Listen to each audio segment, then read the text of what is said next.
Hello students, in our last video we came to know about the periodization, that how we periodize.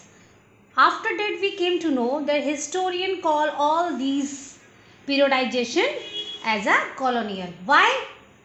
Because at that time British has came to India. British हमारे भारत में आ गए and what they did, they control over the economic, society, collect revenue. Why? To meet their expense. कि इन्होंने पूरी हमारी economy पे control कर लिया कि जो भी हमारी कमाने की जो और सारे जो रिसोर्सेज थे उन पे और हमारी सोसाइटी पे, और they started to take the revenue. तो why they collected revenue?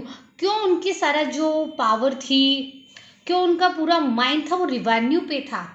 Because with these revenue they meet their expense.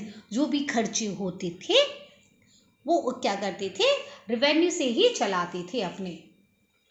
और what they did, इसके अलावा उन्होंने क्या किया कि हम कॉलोनियल के रूप में हमको जाना गया कि हम एक कॉलोनी. उस समय क्या थी कि भारत में अलग अलग जगह, जैसे हम लोग इस समय कॉलोनी कि हमारी कॉलोनी ये है, हम कॉलोनी के उससे नाम से जाने जाते हैं और इजीली लोग वहाँ पे पहुँच जाते हैं. उसी तरह से क्या है, सब लोगों की अपनी अपनी कॉलोनी बना के लोग रहते थे अलग अलग. They grow crop what they needed to export. फिर वही फसल को ग्रो करवाते थे इंडिया के किसान से जिसको वो एक्सपोर्ट करना चाहते थे. There were the political, economic, social and cultural change. जो कॉलोनीज उन्होंने बसाई थी, यानी जो किसी में हिंदू लोग रह रहे थे, किसी में और कोई रह रहा था, कहीं ब्रिटिशर रह रहे थे ईस्ट इंडिया कंपनी के, तो वो क्या, ये सारे जो चेंज थे जो हमारे इंडियन हिस्टोरियन ने देखा और उसको कॉलोनियल का रूप दिया, क्योंकि सबकी इकोनॉमिक कंडीशन डिफरेंट थी, पॉलिटिकल कंडीशन डिफरेंट थी, उनका सोशल डिफरेंट था, culture. That's why we call colonial. After that एडमिनिस्ट क्या था, ये सब चीज़ें हमारे इंडिया में चल रही थी उस समय. अब नेक्स्ट पॉइंट आता है हमारा एडमिनिस्ट्रेशन प्रोड्यूस रिकॉर्ड. कि जो हमारा एडमिनिस्ट्रेशन जो होता था उस समय का प्रशासन होता था वो क्या एक रिकॉर्ड बनाता था. किस टाइप के रिकॉर्ड? वो क्या है, हर चीज़ का रिकॉर्ड रखते थे. We have learn so many things from the Britishers या ईस्ट इंडिया कंपनी. हमने बहुत सारी चीज़ें उनसे सीखी क्योंकि उन्होंने ही स्टार्ट रखा था कि बहुत सारी चीज़ों का हमें रिकॉर्ड्स रखना चाहिए फ्यूचर के लिए. कोई भी अगर हम प्लान करने जा रहे हैं इट शुड बी रिटन, ये रिटन में होना चाहिए. कोई पॉलिसी है इट शुड बी रिटन. कोई डिसीजन है, एग्रीमेंट है, इन्वेस्टिगेशन है, ये सारी चीज़ें हमारी एक रिकॉर्ड होना चाहिए रिटन में. जैसे स्कूल में हमारे बहुत सारे रिकॉर्ड्स होते हैं. आपने देखा है कि स्कूल में 4 बार एग्ज़ाम होते हैं, उनके जो मार्क्स होते हैं उसका रिकॉर्ड हमारे पास उनके पास होता है. इवन कि हमारी फैमिली का पूरा डाटा हमारे स्कूल में होता है. तो बहुत सारे स्कूल में रिकॉर्ड होते हैं. ये तो आपका पर्सनल रिकॉर्ड हो गया. इसके अलावा स्कूल में बहुत सारे रिकॉर्ड्स रखने पड़ते हैं. It should be written. Written record, वैसे नहीं, क्योंकि वैसे में क्या है लोग चेंज कर सकते हैं. वो कह सकते हैं इन्होंने ये नहीं बोला था, ऐसा कहा था, इन्होंने अपना इंट्रोड्यूस ऐसे किया था, इसलिए क्या है उनका मेन मोटो फोकस किस पे रहता था, सारे रिटन रिकॉर्ड पे. आफ्टर डेट सर्वे बिकेम इम्पोर्टेंट. वो क्या करते थे, इसके अलावा जो सर्वे करते थे उनके लिए बहुत इम्पोर्टेंट था. उन्होंने कहा कि जो सर्वे है वो बहुत ज़रूरी होता है. क्यों होता है कि अगर हमें कहीं से रिवेन्यू कलेक्ट करना है तो पूरा सर्वे करते थे, कहाँ पे किस तरह के किसान हैं, कौन सी फ्लोरा है, कौन सी वो फसल को ग्रो करते हैं, वहाँ पे कौन कौन सी मतलब अलग अलग टाइप की क्या होती हैं, वेजिटेशंस होती है, फौना, यानी कि वहाँ पर किस तरह के एनिमल्स, बर्ड हैं जिससे हम फ़ायदा उठा सकते हैं, और उनका क्रॉपिंग पैटर्न क्या है.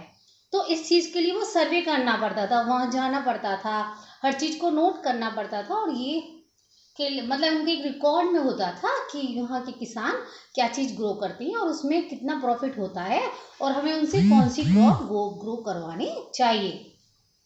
आफ्टर डेट नेक्स्ट पॉइंट है हमारा what official record do not tell, कि जो भी रिकॉर्ड्स होते थे उनमें ये बताइए कि ये जो ऑफिशियल रिकॉर्ड होते हैं वो किस चीज के बारे में नहीं कहते। फॉर एग्जाम्पल, जैसे कोई भी हम घर में डेली कुछ काम करते हैं या आप बाहर जाके खेले, आपके फादर कहीं गए, जिन्होंने किसी से बात की, अगर हम 10 साल बाद, 20 साल बाद या 4 साल बाद या 2 साल बाद हम ये सोचें कि हम अपना रिकॉर्ड उठा के देखें भाई कि उस दिन मैंने क्या खाया क्या पहना, तो इसका कहीं रिकॉर्ड नहीं होता।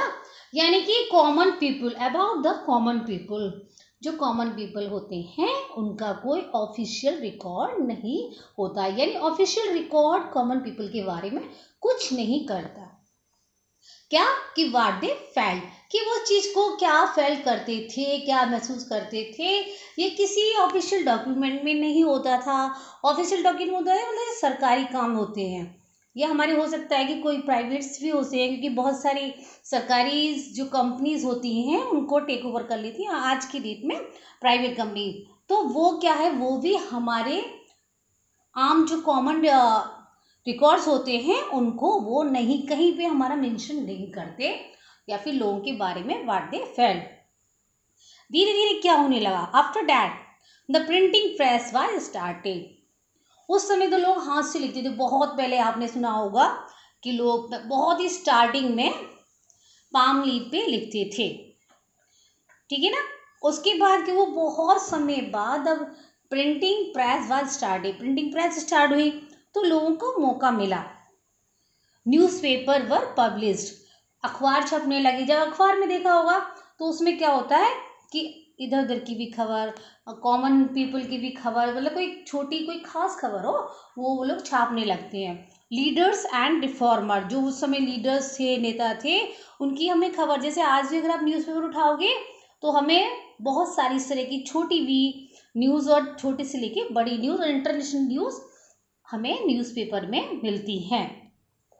तो इस तरह से क्या होता था, जो रिफॉर्मर्स थे, जो सुधारक थे, road to spread their idea, वो उन्होंने लिखना स्टार्ट कर दिया कि वो क्या सोचते हैं समाज के बारे में, उनके थॉट्स क्या हैं, और पोइट्स अपनी पोइम लिखने लगे।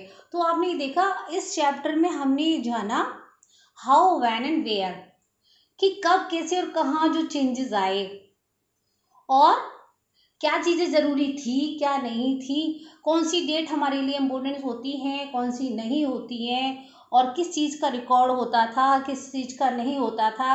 हमारी ईस्ट इंडिया कंपनी आई और उन्होंने धीरे धीरे क्या किया, हम किस तरह से पीरियडाइज हुए, हमें किस तरह से, सबसे पहले जेम्स मिल ने डिवाइड किया 3 पीरियड्स में, Hindu Muslim and britisher.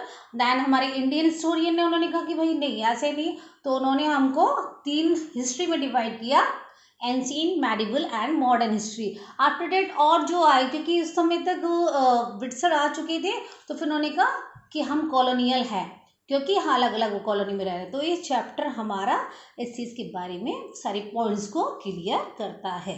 Okay.